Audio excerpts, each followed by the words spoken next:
we can tell you what we did, and then we can we'll tell you, can don't do that. decide. Well, don't do that, because that wasn't a good It was thing to do. overwhelming.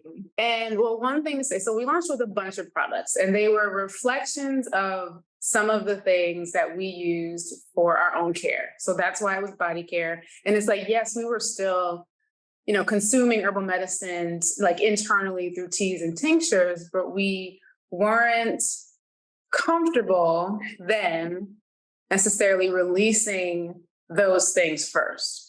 I'm making this shape because I remember when we were in it and it felt like we were I don't have like a circle, but we were on the perimeter of our work and moving towards the center. And the perimeter was like the body care, but that's where we started, right? Like we don't start at the center. So other reason why we started with body care is because I did not want the legal responsibility of ingestibles. I didn't want all the insurance that was required for ingestibles.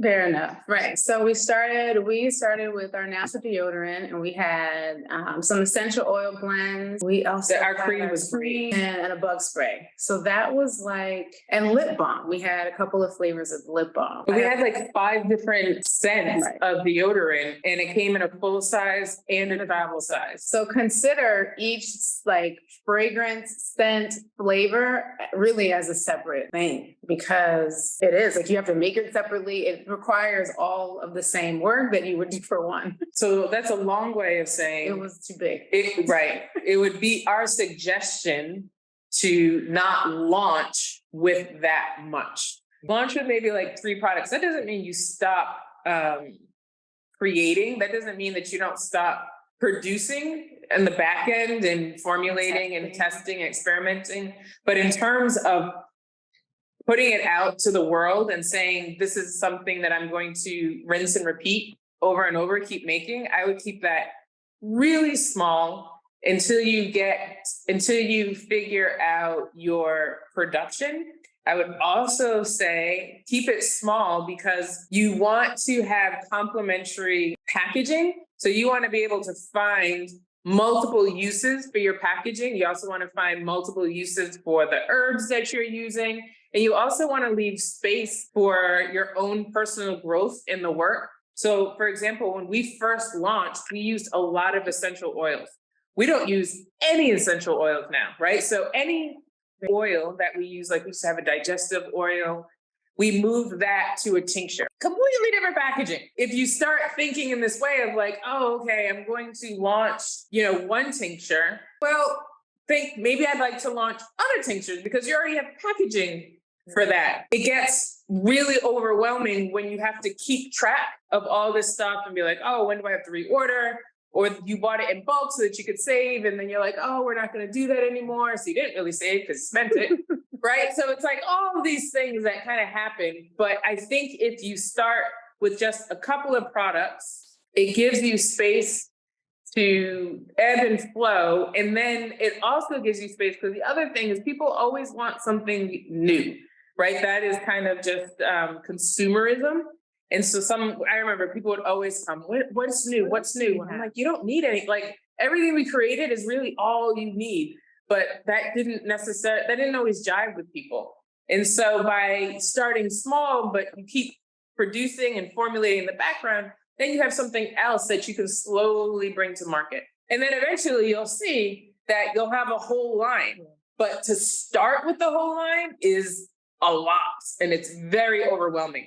To build a whole line over time is much more organic, and it is also responding to what people say they want instead of you just always creating from a space of what you want. Yeah. It's great that you want it, but if you're doing this as a livelihood and you're doing this to make money, then you really care more about what somebody else wants and your spin on that more so than I find this helpful. I find this helpful, because then you're just formulating for yourself and not necessarily for your customer base. I think you'll end up doing both, where you are formulating for yourself and formulating in response to what people are asking for, because that's a part of the creative process. Yeah, so that's kind of like the hybrid of our line now. But I will say that some of our best sellers are the things that people ask for. versus the ones that are like, oh, I want to make this and call it this and release it. But I still needed that process. But yes, but when it comes to thinning the line, those are almost every time, those are the things that get cut from the line when it's time to thin it. Other things that were just created because, Selima was like, we should have this. Yeah. And we have it. No one asked for it. No one buys it. It gets cut from the line. But the things that people ask for, those, they just continuously, even if you say nothing, they just continuously move. Mm-hmm. And that's also, when you start ramping up and doing this, you're going to want the flow. You're going to want that ease, more and more of things that just move without like a whole lot of pushing. Because other things, a lot of explanation that's involved. And so that I think it's a part of the journey of knowing your audience and who you're serving and how to explain the benefits of what you've created. And so I don't think that it's, I'm not saying that you said this, that the products that were just like, Shakti bath, like they won't sell. They require, it's knowing how much education it requires in order for people to understand why it's something that they want versus something like immunity syrup, which is like a no-brainer, right? It's in the title. It's in the title, I know. And I think another consideration is where you're selling initially. There are a lot of things that we learned along the way with being in stores and why there would have been more ease if we had a smaller line. So an example is that in our deodorants, and we spent all this time on packaging and on the design and then the first store, it's like, yes, you're winning. And you put it on the shelf and you step back and you can't read nothing. You can't read it. The text is too small. The colors are not like bold enough. And so every time we had to make a change to the packaging, even because, some people wanted a barcode, some people didn't.